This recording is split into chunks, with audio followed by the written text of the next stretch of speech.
Madam Chair, the impeachment of a sitting constitutional officer is among the gravest acts this House can perform. It must rest on a foundation of truth, verified, corroborated, and credible truth. A written account from a detained suspect containing sweeping and unverified allegations of You are touching assassination. again on the credibility of the resource person. With all due respect, Honorable Marcoleta. Madam Chair, I move to strike off from the records the remarks of Representative Marcoleta There is a pertaining to the motion to credibility of strike the out from the witness. record pertaining to the statements pertaining to the credibility of the witness. Is there any second? Same has been seconded. Any objection? Hearing none, the motion is approved. Please strike out from the record all statements of the Honorable Marcoleta pertaining to the credibility of resource person Ramil Madriaga. Baka po walang matira doon, mama. Sana yung final lang kasi Please Wala nang- understand.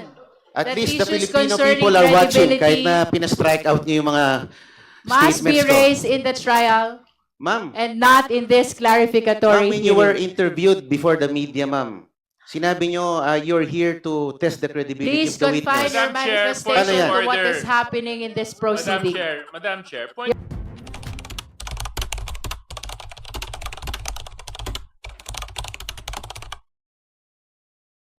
Pagbati po sa inyong lahat mga kababayan at mga mahal po naming taga-subaybay. Ako po si Just Vlog. Rekta na kagad tayo mga kababayan. Nakapanood na po ba kayo ng hearing sa Committee on Justice sa HOR mga kababayan? Ha? Mga kababayan, yun ang procedure na ginagawa nila pero parang lutong-luto na. Sabi ko nga bakit hindi pa dalhin diretso na lang sa Senado Kasi sa Committee on Justice, sa Kamara, mga kababayan, sigurado yan, lulusot po yan, lulusot. Oo. Nakita nyo naman po siguro kung sino yung mga nakaupo doon, sino yung mga nagsasalita, sino yung mga nagtatanong sa witness. Kaya sabi ko nga, ano na yan, matik na yan mga kababayan. Kaya, yung pagdinig na yan para sa akin yung sarili kong opinion mga kababayan ay dediretso na po yan sa Senado. Ganun na lang, para nang sa ganun ay hindi na maraming gastusin pa ang kanilang nilulustay dyan sa Committee on Justice, sa Kamara. Idiretso na lang, idiretso na. Para nang sa ganun ay doon na sa Senado at nang magkaalaman na talaga mga kababayan. Etong ating pag-uusapan ngayon mga kababayan ay kaugnay pa rin ng isinasagawang Committee on Justice hearing sa Kamara mga kababayan na pinangungunahan nga po nitong si Congressman Luistro. Opo, at dito mga kababayan nagkainitan. Oo. Nagkainitan at nagpalitan ng mga maiinit na salita itong si Congressman Paulo Henry Marcoleta at saka itong si Congressman Luistro mga kababayan. At ito naman, todo alalay naman at suporta itong si Congressman Sindanya at saka si Congressman Chua mga kababayan. Ito mapapanood nyo po ngayon kung papaano nagbanggaan itong si Congressman Marcoleta at Congressman Luistro mga kababayan. Hindi na natin patatagalin yan mga kababayan. Panoorin natin ang sabay-sabay ang video ito. I take it to mean that despite the approval of the chair to allow Mr. Madriaga to leave the House premises, I'm still allowed to make a manifestation? So long as Regarding it the is witness. relevant to the subject matter of this impeachment hearing. Yes, ma'am. Thank you, madam. You may proceed. Two manifestations, ma'am. Number one is to present public records as to the background of the witness. Just So- information about the witness. If that pertains to the credibility of resource person Ramil Madriaga, I will have to prevent you. With all due respect, Honorable Marcoleta. Not really about the credibility, ma'am, but about the character of the witness. The character and the identity credibility of are the one and the witness. same. Yes, ma'am, if I may be allowed. And therefore, you are not allowed because character is credibility. Ma'am, if I may clarify, prior to this hearing, I saw reports that you said that the purpose of this hearing is to test the credibility of Mr. Madriaga, but now we are now denying At least the with objective of respect this to the hearing. contents of the affidavit. Affidavit. So long as it is contained in the affidavit, then we are confined in the limitations of a clarificatory hearing.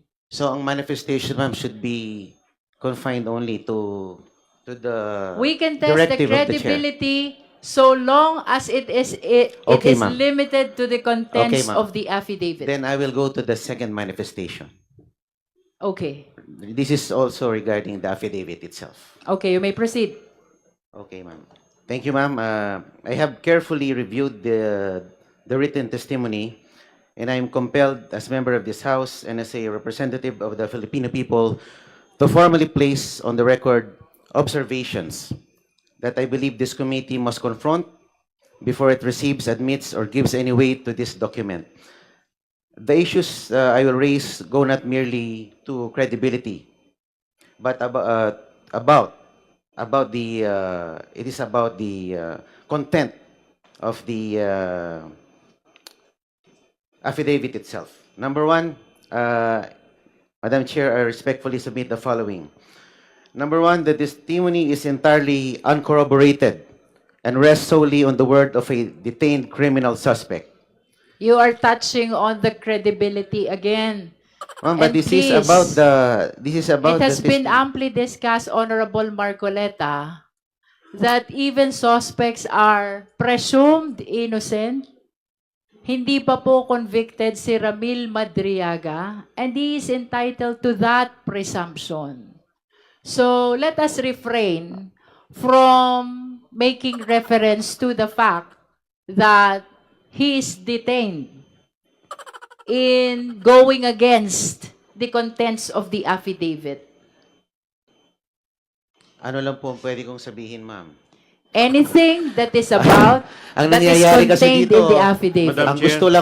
ang gusto lang pong mapakinggan dito kay kung ano lang naayon sa mga miyembro dito. Paano po yung mga You posisyon are- naman na nasa kabila? You're making mention about the fact that he is a detainee because of your intention to question his credibility. As you have said, Ma'am, you want to if I may be tackle allowed his to finish the character? statement.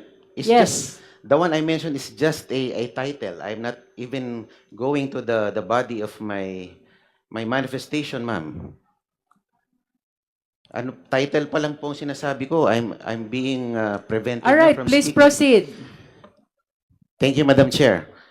The written testimony makes sweeping and dramatic claims about alleged high-level private conversations between former President Rodrigo Duterte and others, including a purported agreement to use President Marcos merely as a political tool and unseat him by 2025, alleged plans to sabotage the administration of a sitting president, discussions about assassination by poisoning or other means, plans for a military coup and the siege of Malacanang Palace, and the witnesses' own alleged role in recruiting criminal syndicates, underworld gangs, and Mindanao mercenaries for a destabilization scheme. Madam Chairman, I ask this committee to carefully consider the following. Not a single one of these claims is supported by any document, any recording, any other named witness, or any contemporaneous written record of any kind. We are being asked to accept as evidence in a constitutional impeachment proceeding the bare and uncorroborated written recollections of a man Parliamentary inquiry, currently Madam Chair. detained for There's a kidnapping. parliamentary inquiry, for Honorable ransom. Marcoleta, if I may Parliamentary interrupt. inquiry, Madam Chair. Yes, what's the Madam parliamentary Chair, may I inquiry? know if member of this committee is allowed to make an observation? A manifestation, ma'am, is tantamount to an Honorable observation. Marcoleta, please allow the chair to answer. Non-members are allowed to manifest, but they cannot raise question, they cannot vote. Thank you, ma'am. If I may continue po. You may continue.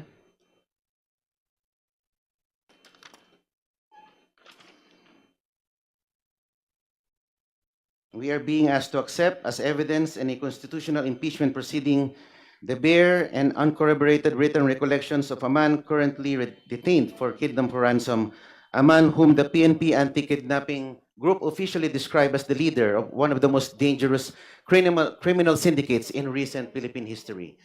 The standard of evidence in an ordinary criminal case already demands corroboration of testimony from interested or compromised witnesses. The standard in an impeachment proceeding, which carries the gravest of political and constitutional consequences, must demand no less and arguably demands far more. Number two, Madam Chair, the witness places himself as an active participant in the very conspiracy he described. Madam Chairman, I wish to draw the committee's attention to a point that I believe has not been sufficiently examined. This witness is not a passive observer of the events he describes. By his own written account, he is an active and willing participant in them. According to this written testimony, if I may read, Madam Chair, the witness claims he was personally consulted by the former President, Duterte, and offered strategic advice. He personally recommended the creation of a dedicated security unit for the Vice President and identified its headquarters. He claims he was given specific assignments to recruit civil groups, school clubs, fraternities, underworld criminal gangs, and syndicates as part of an alleged plan to destabilize the government. He describes having knowledge of and apparent proximity to discussions about assassinations, coups, and the assault of the presidential palace. Madam Chair, if we take this testimony at face value, then the man sitting before this committee is not merely a witness. He is, by his own admission, a co-conspirator in a criminal enterprise of the highest order. He is a man who claims to have knowingly participated in plots that, if true, would constitute rebellion, sedition, and conspiracy to commit murder among the gravest crimes under Philippine law. This raises a question that this committee cannot in good conscience ignore. Why is this self-confessed co-conspirator being presented here as a credible witness, rather than being investigated and prosecuted for the crimes he himself admits to participating in? And more importantly, has this witness been offered any form of immunity, protection, or accommodation in exchange for this testimony? If so, this committee and the Filipino people have an absolute right to know. Ramil Madriaga stated earlier that his giving testimony to this committee is not in consideration of any offer coming from anyone. I make a manifestation, Madam Chair. The Honorable Chua. Thank you, Madam Chair. Madam Chair, we are not accepting everything that Ramil Madriaga stated a while ago as gospel truth. We are here to make clarificatory question with respect to the affidavit that he executed. Now, that is for purposes of determination of probable cause. Now, the time will come, that is, pag papunta po tayo sa Senado, pag nagtuloy-tuloy na po sa trial, that is the time where we will test the credibility of the statement of the witness, which is Ramil Madriaga. There, during the hearing, pwede po siyang i-cross-examine ng mga abogado. At hindi po tayo ang magsasabi dito kung yung salita po niya ay totoo o hindi. Ang magsasabi po niyan ay yung mga senator judges na tatayong hukom sa Senado. Kaya ang trabaho lamang dito natin ay tingnan lang kung may probable cause. Kasi kung ang itetest na po natin yung credibility, that is already trial, Madam Chair. Kaya nga po kanina, lahat po ng mga miyembro, kung mapapansin po ninyo, halos nakatikim po ng objection sa ating Madam Chair dahil yung mga tanong po nila ay wala na sa affidavit at yun po ang tinatawag na probing question na. Kaya, Madam Chair, hindi po totoo na lahat po yun ay tinatanggap na po natin. Hindi po porke pinagbigyan natin si Ramil Madriaga na magsalita, ibig sabihin po yun na ang katotohanan. Malalaman po natin ang katotohanan pagdating po sa Senado. Maraming salamat po. Madam Chair. Madam Chair. Honorable De Lima, and then we go back to Honorable Marcoleta. Gusto ko lang pong dagdagan yung sinabi ni Representative Chua. Ang parang pinakapunto po ni Representative Marcoleta is that kapag co-conspirator ka o kaya insider ka, may mga alam ka dahil kasama ka sa mga gumawa ng kung mga ano-ano, ay hindi ka nakapanipaniwala. May I again cite a jurisprudential rule, Napoles versus Sandigan Bayan, GR number 224162, November 7, 2017, the Supreme Court ruled that the mere fact that the whistleblowers were conspirators themselves does not automatically render their testimonies incredible and unreliable. Kasi alam niyo po yung mga insiders, sila yung may mga alam. We can recall also, we can point out also the cases of in the case against the former president before the ICC, sila Edgar Matobato, sila Arthur Las Cañas. These are co-conspirators, these are insiders, but their testimonies are considered by the prosecutors, and that's why they are the star witnesses among the star witnesses in that case. So hindi po yan tamang argument na kapag na alam mo, meron kang alam, kasi we can see from the testimony, the totality of the testimony, the supplemental affidavit of Mr. Madriaga, that he's an insider, well-entrenched, maraming alam. And in fact, yung pagiging insider, that bolsters one's credibility more often than not. Bolsters one's credibility. But sabi nga ni Representative Chua, hindi naman ibig sabihin ay paniniwalaan na natin lahat ng sinasabi ni Mr. Madriaga.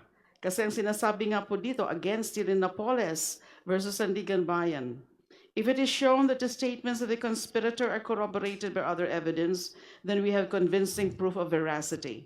Even if the confirmatory testimony only applies to some particulars, we can properly infer that the witness has told the truth in other respects. Nakita naman natin yung kanyang willingness na pabuksan yung kanyang bank accounts, yung mga dummy bank accounts. Kaya nga siya nag-issue ng waiver.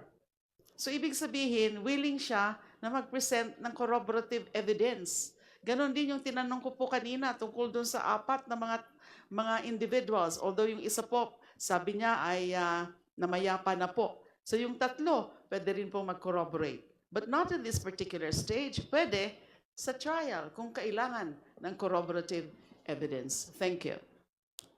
Honorable Marcoleta. Opo, if I may continue, Madam Chair. Yes, I hope you are listening also to their manifestations. Yes, ma'am. because I highly respect the opinion of They are Congressman De in Lima. response to your statement that he is a conspirator in the alleged acts committed by the former president. This is actually tantamount to a declaration against interest. You may continue. Number 3, the extraordinary nature of the claims demands an extraordinary standard of proof. Madam Chair, there is a principle recognized in law, in logic, and in common sense. Extraordinary claims require extraordinary evidence. The allegations in this written testimony are not ordinary. They include a sitting president being orchestrated as a puppet to be discarded on a predetermined schedule. Presidential assassination by poisoning as a contingency plan. A coordinated military coup involving active and retired AFP and PNP officers. The planned siege and assault of Malacanang Palace by hard militants and mercenaries, and the recruitment of underworld criminal networks to trigger civil unrest. These are not allegations, Madam Chair, of budgetary irregularities or administrative lapses. These are allegations of a massive, multi-layered conspiracy, criminal conspiracy at the highest levels of Philippine political and military life. If true, they would represent the most serious threat to Philippine democracy in recent memory.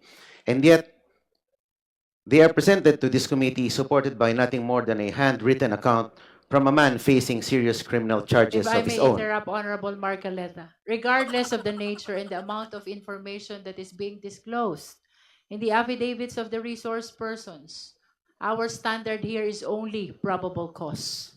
Thank you, So Madam. let it be placed on record that what we're trying to establish here is the existence only of probable cause. That is regardless of the amount and the nature of the information disclosed. Madam Chair. Honorable Tino. Madam Chair, the Honorable Marcoleta just mentioned that he is reacting to a handwritten account, a mere handwritten account of Madriaga. Pwede po, if may I ask the representative to read that part of his statement again? May I correct that kung ayaw mo ng handwritten, typewritten. Hindi po. Sinabi nyo sa statement nyo, he's reacting to a For handwritten accuracy, that handwritten was never accepted in the committee. Actually, I have in my me- point precisely, Madam Yes. Chair. I have in Nagre-react me siya. Alam ko two- rin po yung handwritten. two copies of the I have the floor, affidavit. Madam Chair. One handwritten Can and we hear one first the I have Honorable typewritten. Tino? I have the floor, Madam Chair. Yes, Yes, you may proceed. I am aware of that handwritten account. Umikot po yan sa social media kahapon. May mga photos ng handwritten account allegedly by Mr. Madriaga na ang nilalaman ay tungkol sa sinasabi niya, no, yung alleged destabilization plot. However, Madam Chair, malinaw na hindi yan bahagi ng proceeding na That's ito. correct. No, ang pinag-uusapan po natin ay yung sworn supplemental affidavit That's correct. ni Mr. Madriaga. In So, fact, it was asked by the Honorable Ko, and the chair answered Oh. that it is not part of our proceeding today. precisely, Madam Chair. Therefore, his whole manifestation is out of order, Madam Chair. Madam Chair, I have here. Okay, To- let's hear the response of the Honorable Marcoleta. Opo, Madam. Are you referring really to the handwritten? to both the handwritten and the typewritten? I have But two you here. cannot refer to On, the in my- handwritten because it is not in my part of our possession. proceeding. Anyway, So you have to make up your mind. Is that manifestation pertaining to the handwritten or the computerized okay, allow me to affidavit? make a correction to refer to the handwritten affidavit. If this satisfies So you are To the- referring to the to the typewritten. handwritten. to the typewritten, does that satisfy the Honorable Tino? There are only two affidavits that are part of the proceeding of our impeachment hearing. The first affidavit that is computerized and the supplemental affidavit that is computerized as well. So please state for the record and be certain which document are you referring to in your manifestation. For this purpose, ma'am, I'm referring to the supplemental affidavit here. In other words, you stand corrected No, Madam Chair. when you made mention about a handwritten. Yeah, sorry about the handwritten term. All right. Well, let me just point out na Honorable hindi, Tino. hindi po eksakto at hindi pareho ang nilalaman That's correct. nung supplemental at saka nung sinasabi niyang handwritten. Kaya Opo. hindi po pwedeng sabihin lang ng ni Representative Marcoleta, well, I'm actually referring to the Okay, so please make supplemental. sure When that your manifestation Opo. is contained or part of the computerized two Yes, ma'am. affidavits of the resource person. Opo. You may continue. The whole content of my manifestation refers to the supplemental affidavit. That is a correction to what you have said earlier. Yes. Yes, ma'am. Please continue. Madam Chair. The Honorable Joboy Aquino and then Honorable Abante.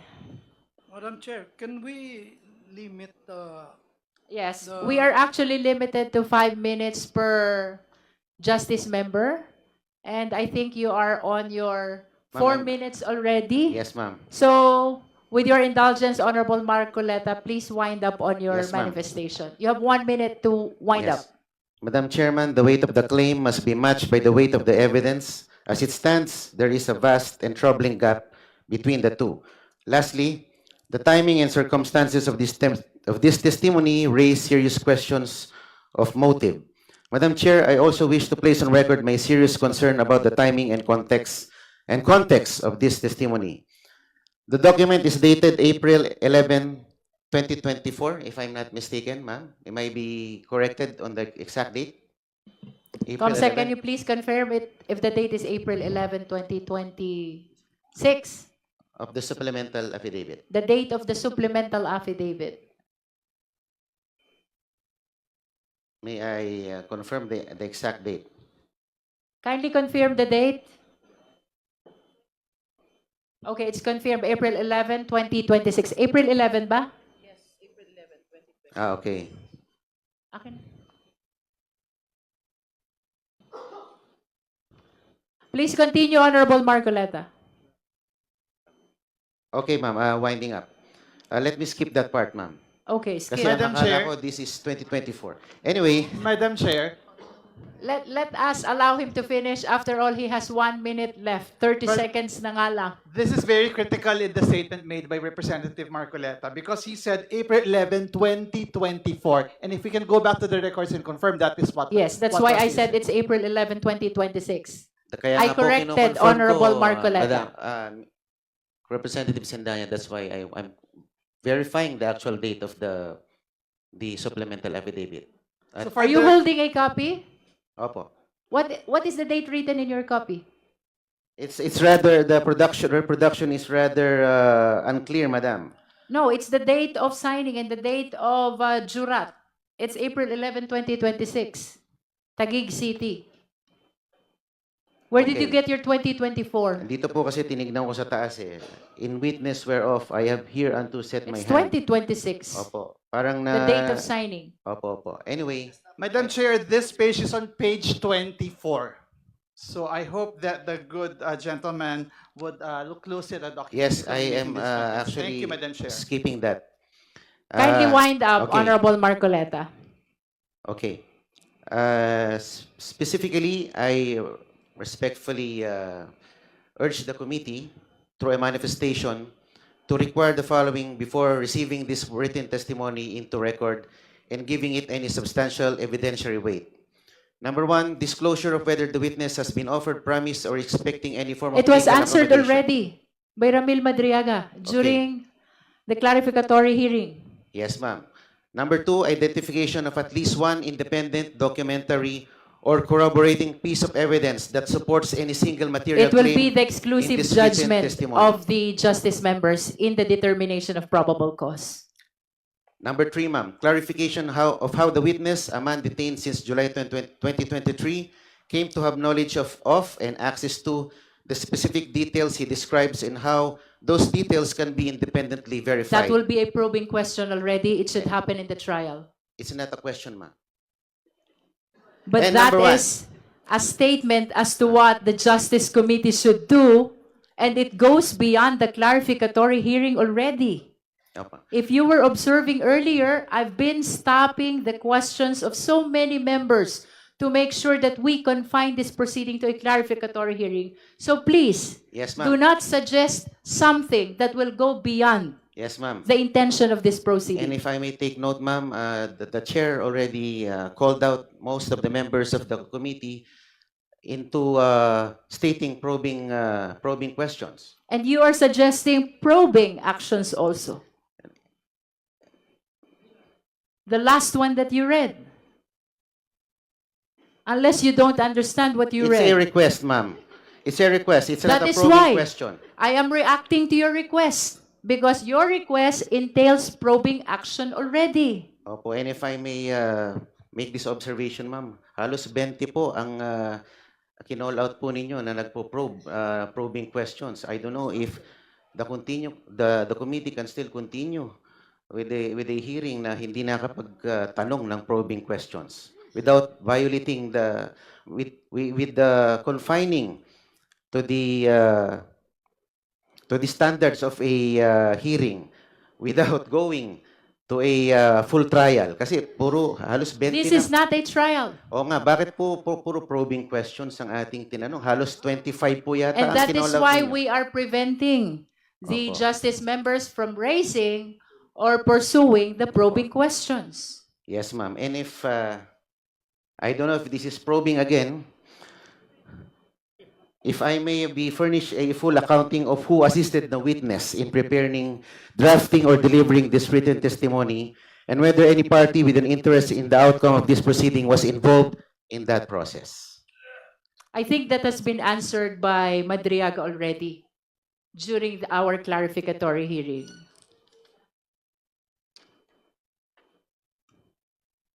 And my final remark, Madam. Madam Chair, the impeachment of a sitting constitutional officer is among the gravest acts this House can perform. It must rest on a foundation of truth, verified, corroborated, and credible truth.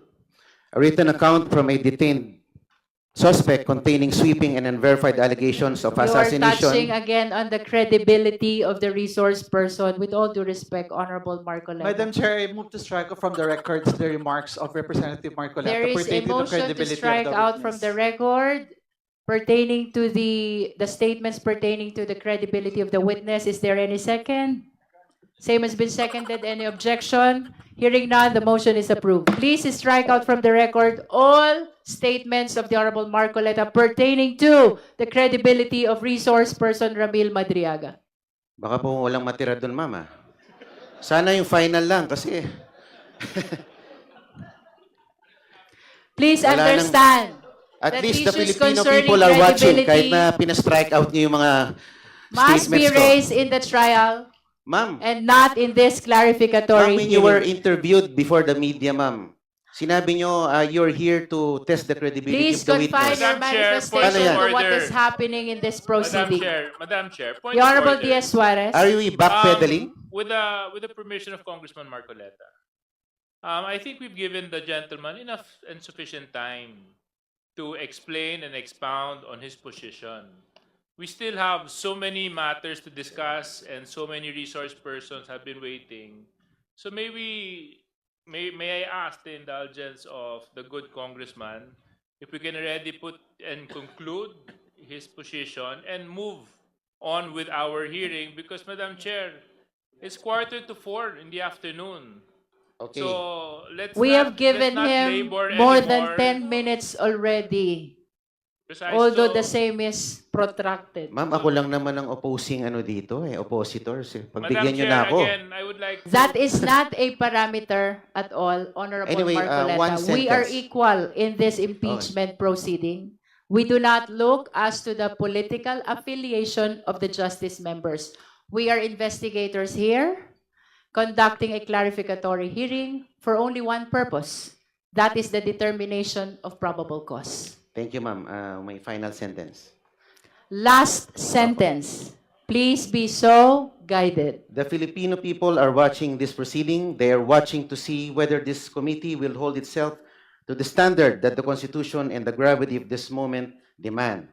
I am confident that the honorable members of this committee are fully capable of meeting this standard. I make this manifestation in faithful service to this institution, to the truth, and to the Filipino people. Thank you, Madam Chair. All right, we proceed to our next witness. Any member who wished resource person? I stand corrected. Any member who wish to raise clarificatory questions to our resource persons? Madam Chair. So yun po mga kababayan, napanood po natin yung Sarsuela, pagdinig doon sa Committee on Justice, impeachment versus BP Sara Duterte, mga kababayan, grabe po ano? Ang nangyayari. Kulang na lang hindi na dapat magsalita si Congressman Paulo Marcoleta dahil sa hinaharang po hinaharang mga kababayan Di man lang agdisong lagi magbagana.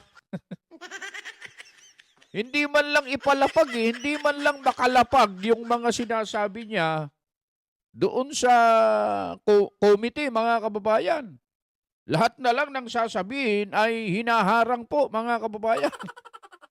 Ganyan po kapatas at ganyan po katindi ang isinasagawang impeachment proceedings dito sa Committee on Justice sa pagdinig sa impeachment against BP Sara Duterte, mga kababayan. Napanood nyo po yung video na ito. Mga kababayan, sabi nga ni Congressman Marcoleta kanina, nanonood po ang sambayan ng Pilipino. Alam nila ang nangyayari at alam nila talaga kung ano po ang totoo at tunay na pangyayari. Bueno, mga kababayan, hanggang dyan lang ang aming maibabahagi po sa inyo. Muli po ang inyong lingkod, Just Vlog, bumabati po sa inyong lahat. Saan man po kayo naroroon, ano man po ang inyong ginagawa, lagi po kayong mag-iingat.